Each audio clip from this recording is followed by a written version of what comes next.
Hello friends, good business ideas in Telugu YouTube channel స్వాగతం. Friends, మన channel గురించి మీ అందరికి చెప్పాల్సిన పని లేదు. మన ఛానల్ మీ అందరికీ తెలుసు. మన ఛానల్ పెట్టిన ఉద్దేశం కూడా మీకు తెలుసు.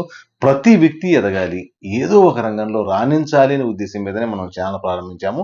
అందులో భాగంగా రకరకాల వ్యాపారాలు తెలియజే ప్రయత్నం చేస్తూ వస్తున్నాను. ఎప్పట్లాగే ఈరోజు కూడా సరికొత్త వ్యాపార సమాచారంతో ముందుకు వచ్చాను. కాకపోతే ఈ మధ్య ఏమవుతుందంటే వీడియోలు పెట్టడం కొంచెం ఆలస్యం అవుతుంది ఫ్రెండ్స్. నాకు పర్సనల్ పనులు ఉంటాయి కదా, ఆ పనుల వల్ల నేను కరెక్ట్ టైంకి వీడియో పెట్టలేకపోతున్నాను. కానీ ఖాళీ ఉన్నప్పుడల్లా మీకు కొంత వ్యాపార సమాచారం తెలియజే ప్రయత్నం చేస్తూ వస్తుంటాను. ఈరోజు ఒక వ్యాపారాన్ని సెలెక్ట్ చేసుకున్నప్పుడు ఆ వ్యాపారం నేను చేయగలనా లేదా అనేది మీరు ఖచ్చితంగా ఆలోచించుకున్న తర్వాతనే ముందుకు పోయే ప్రయత్నం చేయండి.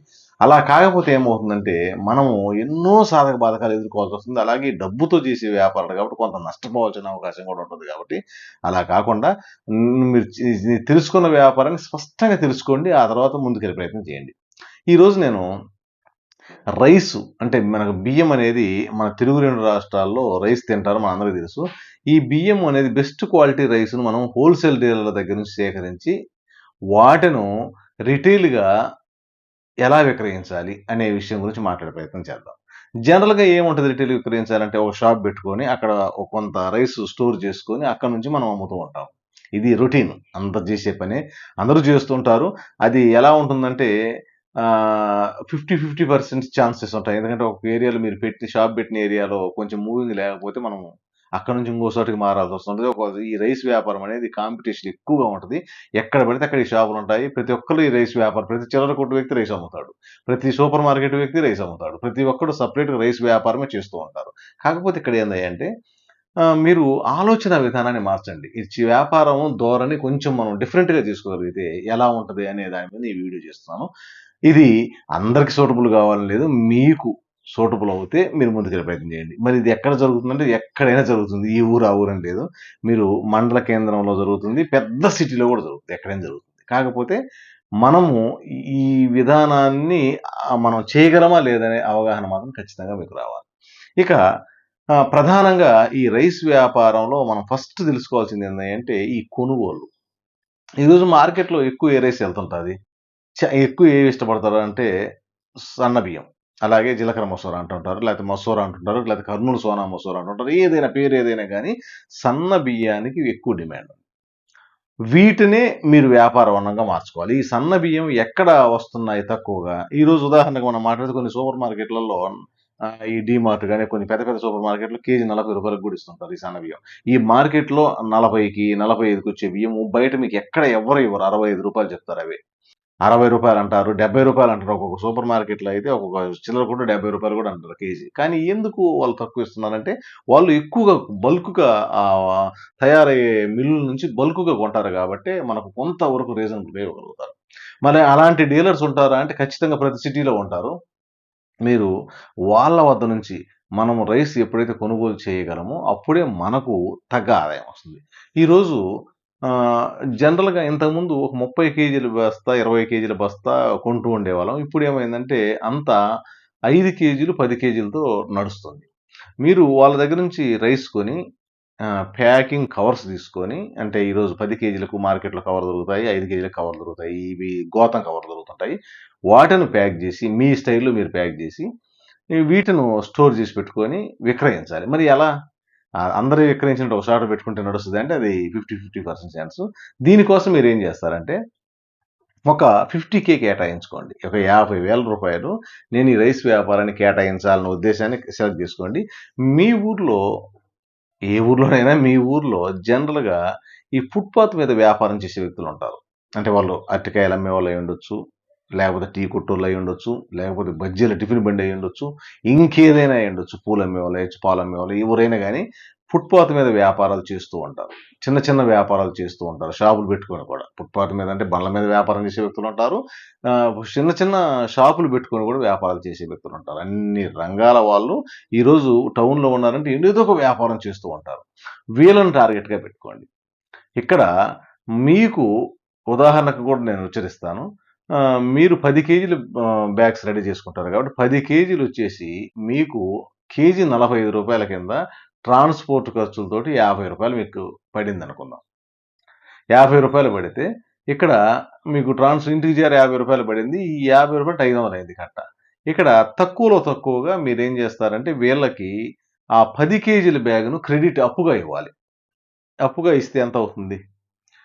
రూ. 500 పడుతుంది. ఒక రూ. 100 మార్జిన్ 10 కేజీల కంటే ఒక కేజీకి రూ. 10 మార్జిన్. 10 కేజీలకు రూ. 100 మార్జిన్ వేసుకొని రూ. 600 వాళ్ళకు ఆ 10 కేజీల బ్యాగును అప్పుగా ఇచ్చే ప్రయత్నం చేయండి. ఎవరైనా నేను మీకు రైస్ అప్పిస్తానమ్మా ప్రతిరోజు వచ్చి దానికి తగ్గ అమౌంట్ తీసుకెళ్తుంటానంటే దాదాపు 90% జనాలు ఏకీభవిస్తారు.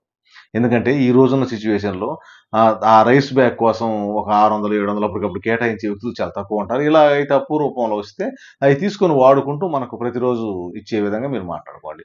ఈ వ్యాపారం ప్రస్తుతం రన్ అవుతుంది చాలా చోట్ల. కానీ మన తెలివిని బట్టి మనం ఎంతైనా డెవలప్ చేసుకోవచ్చు. మనం అవగాహన బట్టి.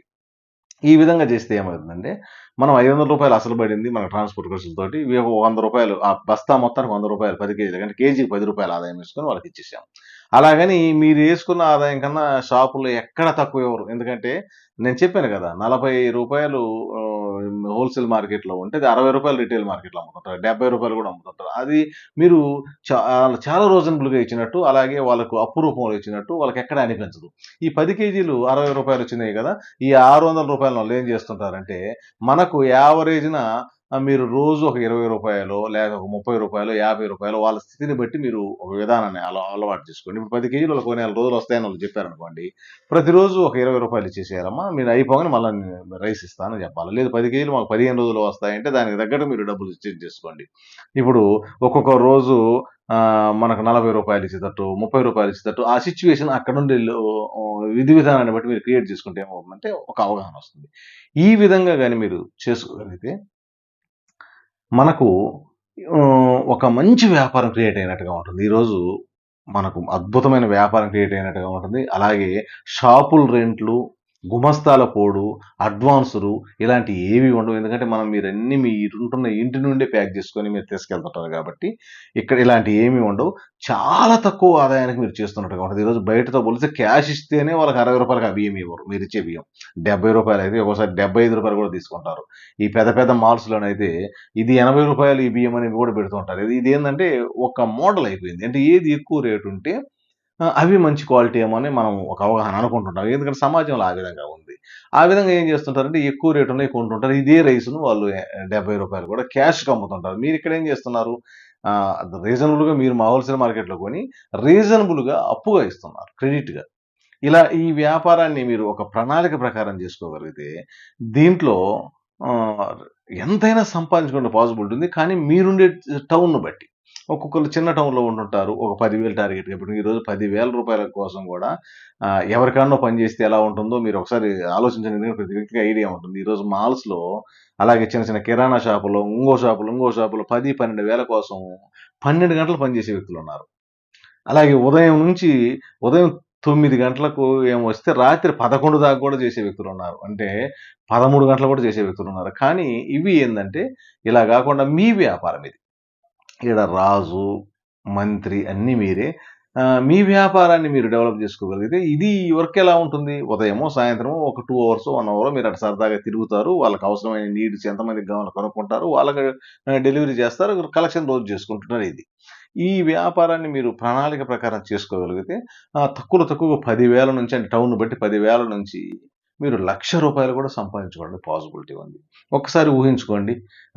ఎన్ని కోట్లున్నాయి? ఎంతమందున్నారు? దాన్ని బట్టి మనకి ఎన్ని వందలొస్తున్నాయి? ఒక 100 మందిని మనం డీల్ చేయగలిగితే మనకు ఒక నెలకు నెలే వచ్చినదన్నా కూడా మనకు రూ. 10,000 ఆదాయం వస్తుంది. ఇంకొంచెం ఎక్కువొస్తే అంటే ఒక్కొక్క నెలలో 2 ప్యాకెట్లు గాని వాళ్ళు సేల్ చేయగలిగితే మనకు ఇంకా అదనపు ఆదాయం వస్తుంది. ఈ విధంగా ఉంటుంది కాబట్టి ఒక్కసారి నేను చెప్పింది క్షుణ్ణంగా 1కి 2 సార్లు ఈ వీడియో వినండి.